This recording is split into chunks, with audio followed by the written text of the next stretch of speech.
This is OwlUp, where learning happens in minutes, not hours. For a deeper journey, explore all our courses at owlup.co. Now, let's dive in.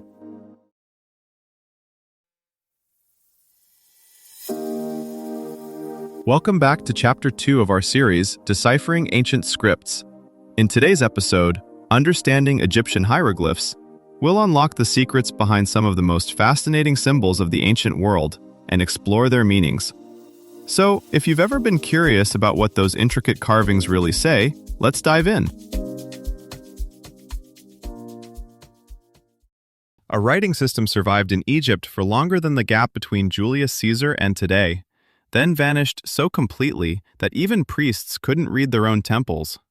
Now, with one broken stone and modern code, those silent pictures are speaking again. Hieroglyphs weren't just carved on tomb walls, they saturated nearly every surface of ancient Egyptian life. Kings proclaimed victories on temple pylons, scribes scratched quick notes in ink on pottery sherds, and officials drafted tax records on papyrus that sometimes survived in the desert by sheer luck. Follow a single sign, the seated man for instance, and you'll meet it on royal monuments, in love poems, and in legal contracts, quietly shifting its role from person to specific sounds to a silent hint about meaning. The system flexed to fit the moment, monumental and meticulous in stone, brisk and almost cursive in everyday ink. And across centuries, scribes learned to balance beauty with efficiency, deciding when to stack signs, when to stretch them, and when to leave just enough for a trained eye to fill in the rest.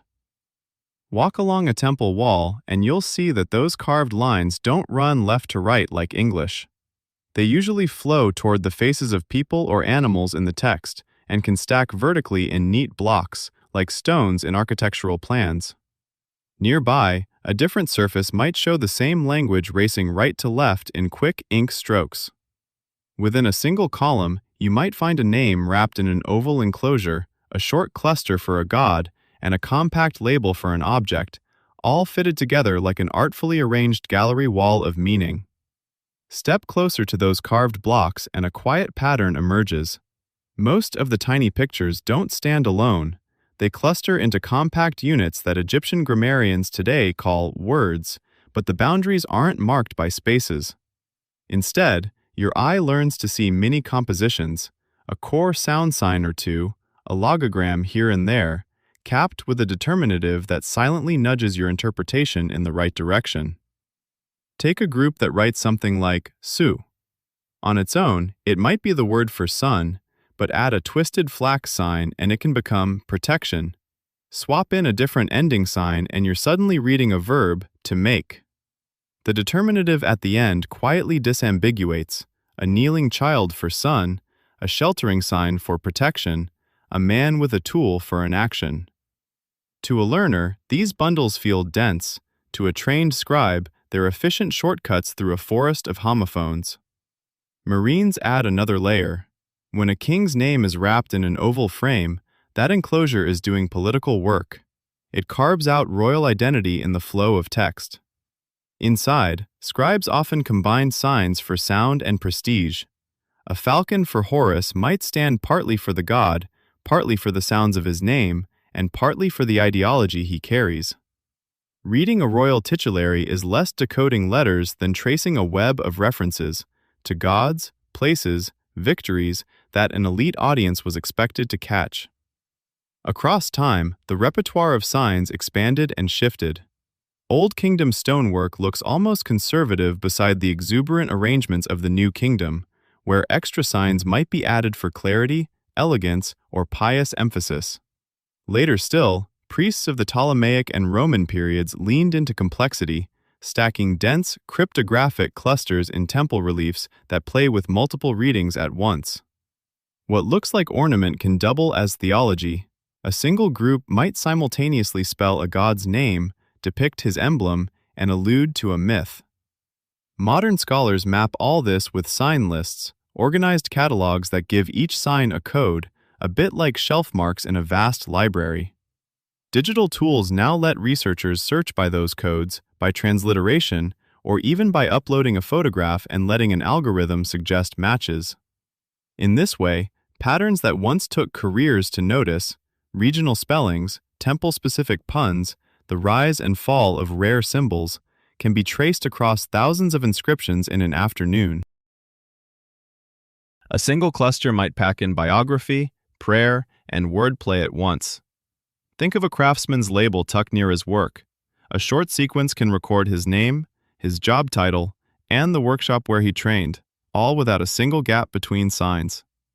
Elsewhere, a blessing for the dead compresses an entire sentence, given life, stability, and power forever, into a tight chain of signs that any trained reader would expand in their head.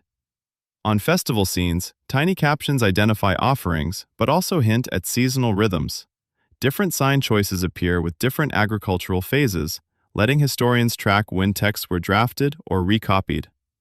In love poetry, a word for heart might be written with extra care, pairing a standard spelling with a visually rich emblem favored in intimate contexts. And on border stele, place names anchor political claims to specific deserts, oases, or foreign towns, so mapping their spellings today helps reconstruct shifting frontiers and trade routes across centuries. Tour guides may soon carry tablets that quietly align ancient signs with live translations, like subtitles hovering over the past. Experimental models already test this on small chapel scenes, linking each cluster to parallel texts and variant spellings. As more monuments are scanned, networks of related phrases start to emerge, revealing which sanctuaries shared prayers, which border stones echoed distant edicts, and how regional schools subtly tuned shared formulas over centuries. We're only just starting to see what emerges when laser scans, satellite images, and AI meet those carved signs. Erased names resurfacing like footprints after rain, family networks reknit across distant tombs, and travel itineraries traced from quarry marks to harbor graffiti, turning stone landscapes into something closer to a living archive. Before next week, ask yourself, when I look at a simple cartouche or name written in hieroglyphs, like the classic example of Tutankhamun, which individual signs can I already recognize, and what sound or idea does each one carry for me now? Then ask, if I pick just one short temple inscription or offering formula from the episode's show notes or a museum website, what hypotheses can I make about direction of reading, determinatives, and the overall meaning, before checking a sign list or translation? Finally, ask, which aspect of hieroglyphs fascinates me most right now? Phonetic signs, determinatives, or the art, writing blend?